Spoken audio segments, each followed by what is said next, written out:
The teasers dropped, the fandom went silent. Like total dead silence. Yeah. And in an instant, the entire K-pop world was turned upside down. A corporate war bleeding into the charts, and a single legal ruling that shattered the industry's biggest illusion. Oh, it completely shattered them. Welcome to StarScope K-Report. Join Eric and Minji as they ride the Hallyu wave, uncovering the biggest K-pop comebacks, shocking industry controversies, and major K-drama updates. From internet-breaking rumors to historic chart milestones, we dive deep into the world of Korean entertainment. We really do. And for today's massive deep dive into the sources, we're tackling a headline that genuinely reads like a high-stakes thriller, HYBE'S $19 million nightmare. Seriously. A nightmare for them. Right, and leaked evidence proves they were wrong. We have a towering stack of sources to unpack for you today, including court documents from the Seoul Central District Court, comprehensive reports from the Korea Herald, Bandwagon Asia, and NME. Plus some really heavy legal analysis on South Korean labor protections, which gets wild. Exactly. So our mission today is to break down the historic February 2026 court ruling that completely flipped the war between HYBE and Min Hee-jin. Oh, the tension was crazy. Yeah, and we'll get into the shocking $18+ million ultimatum that followed and what this all means for the future of NewJeans. Grab your light sticks, you guys, because this is definitely not your average comeback story. Definitely not. I mean, if we were editing this deep dive in DaVinci Resolve right now, the color grade would instantly drop to this cold, stark corporate blue. Oh, for sure. Very cinematic. We are talking about the absolute highest echelons of the K-pop machine going head-to-head with the very creative force that, helped build their modern empire. Right. The stakes have literally never been higher, and the K-netz are absolutely buzzing. The atmosphere is incredibly tense. So let's drop right into the courtroom shocker that broke the K-pop internet. Let's do it. According to the Korea Herald, on February 12th, 2026, the Seoul Central District Court delivered a massive hammer blow. A total game changer. They sided with former ADOR CEO Min Hee-jin in her put option dispute against HYBE. The court ordered the mega agency to fork over 25.5 billion won. Which is an insane amount of money. Yeah, for anyone calculating the exchange rate, that is nearly 19 million US dollars. Just let that number sink in for a second for you all. 19 million dollars. This is massive. For the fandom, for the bunnies, and for all the international netizens who have just been glued to their timelines watching this unfold, this wasn't just a financial win. Right, it was way more than that. It was total undeniable validation. I mean, think about the lead up to this. After months of devastating smear campaigns, after the Kakao Talk chat leaks designed to ruin her reputation. No, the leaks were brutal. So brutal. And after the constant drumming narrative from the executives that she was trying to execute a hostile takeover, right? A panel of judges looked at all of that supposed evidence and essentially just said no. Yeah, they really did. To understand how monumental this is, we have to look at the official timeline and what a put option actually means. Right, because it sounds like heavy finance jargon. Exactly. For those who don't spend their days reading corporate financial law, a put option is basically a contractual guarantee. It meant she had a legally binding right to force HYBE to buy her shares of ADOR at a predetermined premium price. Like, it was her golden parachute. Which they obviously did not want to pay. Right. HYBE tried to unilaterally terminate her shareholder contract back in July 2024 to avoid paying this. They claimed she breached her duties, that she was plotting to seize control of the label, and they eventually ousted her as CEO. It was so messy. But the court explicitly ruled that she did not breach her duties to a degree that justified ripping up that contract. And the legal nuance the court applied here is just fascinating. It really exposes how corporate paranoia operates. How so? Well, the judges acknowledged that, yes, she explored ways for ADOR to gain more independence. She definitely talked to outside investors. Right, which HYBE panicked over. Exactly. But, and this is the cinematic plot twist here, the court noted those talks were, and I quote, premised on HYBE's consent. Oh, wow. Meaning, if you look at the mechanics of what she was doing, without HYBE's ultimate approval, those plans were essentially just brainstorming. Wow, so they were hypothetical. Yeah. You can't be fired for a hostile takeover if your entire plan legally requires the boss to say yes first. They had no legal teeth. That is wild. And the financial markets reacted to that revelation instantly. HYBE's stock price, which had already taken a massive beating throughout 2024 and 2025 due to this endless feud, it plummeted again following the verdict. Well, investors hate instability, right? Exactly. Having a judge officially declare that a multi-billion-dollar company wrongfully tried to void a 26 billion won contract, that is the definition of instability. Oh, absolutely. Following the ruling, HYBE immediately announced they are weighing an appeal, stating they regret their arguments were not sufficiently accepted by the court. But, while the executives were panicking over these glacial stock charts and drafting PR apologies, Min Hee-jin was taking a victory lap. Oh, she definitely was. And it was so incredibly on brand, it broke the internet all over again. Tell them about the visual. Okay, so in K-pop, visuals are everything. You don't just drop a statement, you drop a concept. Picture this. Her new agency, OXA Records, posts a video online. It's an AI-generated dinosaur. Wait, a dinosaur? Yes, a dinosaur Yeah. riding a bicycle. That is so random. But wait, what is the dinosaur wearing?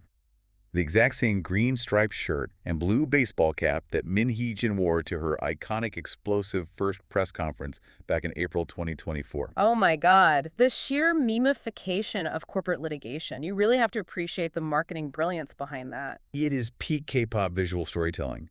It's communicating so much without saying a single word. It's saying, I might be viewed as a dinosaur in this ruthless industry, but I'm still riding forward and I haven't changed my stripes. That is honestly brilliant. But the KT gets incredibly spicy in the comment section. Under that post, a user left a comment saying, not copy anymore, and Min Hee-jin liked it. Oh wow, that is not subtle at all. Not at all. A completely unfiltered, direct shade at ILLIT's magnetic era and the entire Belift Lab plagiarism controversy. I bet netizens lost their minds over that. Oh, K-netz went absolutely feral. Half the timeline was cheering her on for being unapologetic, while others were saying it was, too petty for a CEO. But it perfectly encapsulates the raw emotion of this entire saga. It wasn't just about money, it was about creative pride. Which naturally leads to a massive question we need to explore for you, the listener. If the court sided with Min Hee-jin so definitively on the contract, does that mean the law officially proved HYBE plagiarized NewJeans with ILLIT? That really is the $19 million question. Yeah. Because the fandom definitely took this verdict as legal proof of plagiarism. Right. But we have to unpack this carefully because the legal reality is much colder than the fan theories. Unfortunately, yeah. The short answer is no. The law did not prove plagiarism. The court did acknowledge a very specific fact, though. HYBE shared NewJeans' internal pre-debut materials with Belift Lab. Which is a huge admission. Huge. That is now a documented legal reality. However, the judge ruled that the claims of similarities between the two groups were an opinion or value judgment. Which tells us so much about how copyright law struggles with pop culture. It really does. Legally speaking, the court is saying Min Hee-jin had completely valid grounds to believe her creative visuals and concepts were being copied, which justifies her internal complaints. But K-pop concepts, like the Y2K aesthetics, the soft girl makeup, the specific pacing of the choreo, those are incredibly hard to copyright as established legal facts. Because you can't trademark a vibe. Exactly. You can't trademark nostalgia. So the court didn't say, yes, this is plagiarism. They essentially said you had a valid professional right to be angry about this without getting fired for it. That is a crucial distinction. It validates her grievance without changing the copyright laws. But if you think a $19 million payout is the end of this nightmare, stick around. Because it gets so much crazier. Yeah, because Min Hee-jin just offered to throw every single penny of it away for one jaw-dropping reason. And hit that subscribe button so you never miss a KT update, because this next part is straight out of a K-drama finale. It completely defies logic until you understand the trap that was set. Right. So she won. She secured the bag. 25.5 billion won is sitting there, validated by a judge. Why on earth would a victor suddenly offer to surrender their spoils? To understand this pivot, you have to visualize the scene on February 25th, 2026. Okay, set the scene. Min Hee-jin holds another press conference. But the defiant cap-wearing rebel from 2024 is entirely gone. The atmosphere in that room was heavy, like almost grieving. Wow. She stood at the podium, visibly emotional, and delivered a quote that just shattered the fandom.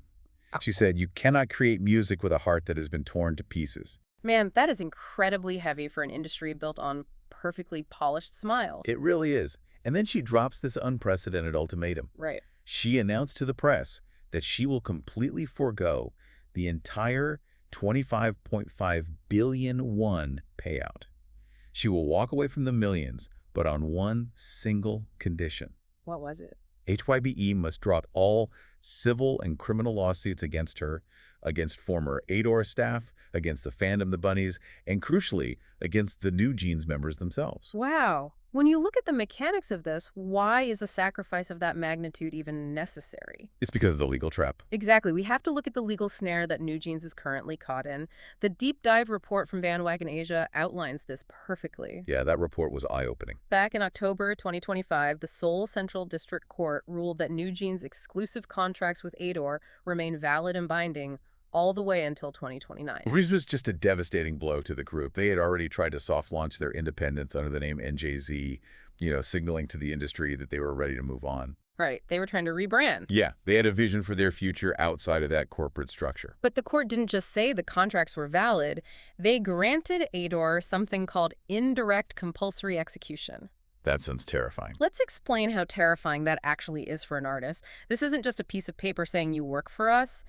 Indirect compulsory execution is a legal mechanism that entirely blocks the members from pursuing any independent commercial activities. Right, it traps them. How? By threatening astronomical daily financial penalties if they try. If they release a song as NJZ, the court can slap them with fines so massive it would instantly bankrupt them and any distributor who dared to work with them. Which legally crushed their soft launch overnight. It did. And this wasn't just a block, right? It was active retaliation. Yep. On December 30th, 2025, ADOR took it a step further and actually sued NewJeans member Danielle along with her family for a staggering 43.1 billion won. Wait, 43 billion? Yes. That is nearly 30 million US dollars in alleged damages for breaches of her exclusive contract. Suing the family of your own artist for $30 million is a level of scorched earth tactics that shocked even the most hardened industry veterans. When you look at the sheer scale of this, it feels like a hostage negotiation, but the bank robbers actually own the police station. Exactly. Think about the timeline. HYBE gets the court to temporarily suspend the $19 million payment to Min Hee-jin pending their appeal. So she doesn't even have the money yet. Right. That means she doesn't actually have the cash in hand. Meanwhile, they leverage their bottomless corporate legal budget to sue a single artist, Danielle, for $30 million. It's literally corporate warfare by attrition. It really is. And it raises an incredibly important question about the structural power dynamics in the industry. Are these mega agencies using their infinite legal budgets simply to bleed their creators and idols dry? Because they can just outlast them. Exactly. It almost doesn't matter who is legally right if one side can afford to keep you in court until you lose your home, your savings, and your youth. Min Hee-jin's ultimatum wasn't just a grand, dramatic gesture for the cameras. It was a desperate attempt to buy her artists freedom because she knew they physically and financially couldn't survive a $30 million siege lasting until 2029. It really puts the glossy image of the Hallyu wave into a harsh perspective. And later in this deep dive, we'll talk about the shocking political plot twist that brought a NewJeans matinee to the South Korean parliament. Something literally nobody saw coming. No one. The visual of that alone is something for the history books. K-pop idols usually only see flashbulbs on red carpets or music show stages, not in sterile legislative hearings surrounded by politicians. Which brings us to the systemic shockwaves hitting the industry and the next chapter of the Hallyu wave. We need to zoom out from the specific corporate battle over ADOR and look at the massive systemic labor issues this whole nightmare has exposed. Oh, this is the biggest part of it all. Let's talk about that surreal moment in Parliament. Right, so we have to go back to October 2024. Hani steps in front of the South Korean National Assembly's Labor Committee. Just incredible. You have this globally beloved idol, someone known for high-energy concepts, perfect choreography, and flawless visuals, sitting in a drab, bureaucratic government room, testifying on the record about workplace mistreatment. Yeah. She detailed an incident where a manager for ILLIT allegedly told their staff to explicitly ignore her in the company hallways. And as shocking as it was to hear an active top-tier idol testify against her own parent company, the legal result was even more jarring. It was infuriating for the fans. The Ministry of Employment ultimately dismissed the bullying case. The reason why is where the mechanics of K-pop labor law get really dark. Yeah, it's so messed up. They dismissed it because under South Korean law, K-pop artists are legally classified as independent contractors, not workers or employees. This specific classification makes K-netz so deeply frustrated. I mean, think about the reality of a K-pop idol's life. Trainees enter this brutal system at 10 or 11 years old. They live in company-monitored dorms. Their diets are strictly policed, sometimes down to the gram. Which awful. Their phones are checked, their public behavior, their dating lives, their hairstyles. It is all scripted and controlled in every conceivable aspect of their daily lives. Yet the government looks at a piece of paper and says, oh, you are independent contractors. We can't protect you from workplace harassment because you aren't technically employees. The legal analysis we reviewed points out exactly how absurd this is. In almost any other industry, an independent contractor is someone who sets their own hours, works for multiple clients, and manages their own affairs. Right, like a freelancer. Exactly. A freelance graphic designer is an independent contractor. K-pop idols do absolutely none of those things. But this massive legal loophole is what the entire multi-billion-dollar idol factory is built on. Yep. And historically, we've been here before. If you look back to 2009, the legendary boy group TVXQ sued SM Entertainment over 13-year slave contracts. That lawsuit was a monumental shift in K-pop history. It really was. It forced the Fair Trade Commission to step in and cap exclusive contracts for the big three agencies at 7 years. It is the reason the infamous 7-year curse exists today, where groups often disband or renegotiate. But the NewJeans situation proves that the core labor gaps still exist. Capping a contract at 7 years only shortens the duration of the control. Right. It doesn't fix the daily workplace environment if you don't even classify the idols as workers who deserve basic human resource protections. That's why lawmakers, spurred by the fandom's outrage, have actually proposed the NewJeans Henny Act. Which is amazing. Yeah, to try and establish specific legal provisions against third-party harassment for entertainers. The systemic shockwaves are definitely hitting the government level, but the fandom is also watching how this changes the music itself. For sure. Min Hee-jin officially resigned from the ADOR board in November 2024. By 2025, she founded her new label, HYBE'S Records. The dinosaur label. Exactly. And as of February 2026, she is actively recruiting trainees for a brand new boy group. Which is a fascinating pivot. Will she bring that same genre-bending Y2K nostalgia meets modern R&B flavor that made NewJeans a global phenomenon to a boy group? The industry is watching her like a hawk for that exact reason. She specifically stated she wants to step away from the toxicity. She wants to build a business that charts a completely different course for the K-pop industry, prioritizing the artist's well-being. Here is where I have to push back a bit, though. Okay, what do you think? When you look at the financial mechanics of this industry, will HYBE'S Records actually be able to change the K-pop machine? Or is it simply impossible to survive and scale in the global Hallyu wave without eventually adopting the very same ruthless corporate tactics that HYBE is using right now? Can you be a multi-million-dollar idol factory and still be the good guy? That is the ultimate existential test for her. It's one thing to be the brilliant creative underdog fighting the evil corporate overlords. The narrative practically writes itself. It's another thing entirely to build a new label from the ground up, manage young, impressionable trainees, handle the massive financial overhead, and resist the urge to lock them into those ironclad contracts that protect your massive investment. Because the costs are staggering. Exactly. The entire K-pop business model requires immense upfront capital. You are paying to train, house, feed, and debut these kids for years before they ever see a stage. The debt system is deeply entrenched. You invest millions of dollars into a trainee, and from a purely corporate standpoint, you need to ensure they can't just walk away the second they get famous and a rival agency offers them a better deal. Precisely. The system is designed to trap the value. Right. So she has to invent a completely new blueprint for artist management if she really wants HYBE'S Records to be different. She has to figure out a way to be profitable without being predatory. Or else what? Otherwise, in 10 years, we might be sitting in this exact same studio covering a deep dive into HYBE'S Records being sued by their own artists. Wow, yeah. It's a cycle that seems hardwired into the industry's DNA. The collision of art and commerce is always messy, but in K-pop, it's amplified to a global scale. Oh, totally. If you love staying updated on your favorites and how these massive industry shifts play out, make sure you're subscribed to StarScope K-Report. We've got even bigger scoops ahead. Because the K-pop machine never sleeps. And honestly, the drama behind the scenes in the boardrooms is often more intense and consequential than anything happening in the high-budget music videos. Which brings us to our final thought for today's deep dive. We want to leave you, the listener, with something to really mull over based on all these court documents and agency statements. It's a big one. Think about this massive legal paradox sitting at the heart of the industry. The South Korean government legally declares that K-pop idols are not workers. Right. They are independent contractors, meaning they lack basic labor rights, they lack standard employee benefits, and they lack workplace harassment protections.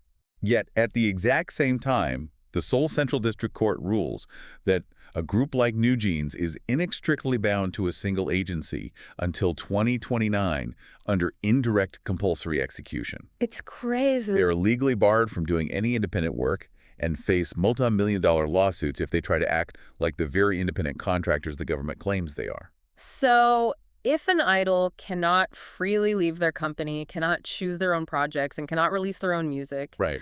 but they also aren't legally an employee of that company, what exactly are they? That is the question. Is the entire global Hallyu wave, with its billions in revenue, its chart-topping comebacks, and its worldwide stadium tours, built on a fundamental legal paradox? Definitely seems like it. If they aren't employees and they aren't truly independent, they are caught in a void. It's a pretty heavy thought to process the next time you are streaming a highly anticipated comeback. It really changes how you view those pristine, smiling visuals on stage, doesn't it? Yeah. The gloss hides a very complicated and sometimes very dark legal reality. It certainly does. You've been listening to StarScope K-Report, where Eric and Minji bring you the stories shaping K-pop, K-dramas, and the global Hallyu wave. Thanks for tuning in, and don't forget to subscribe for more stories that keep the stars shining.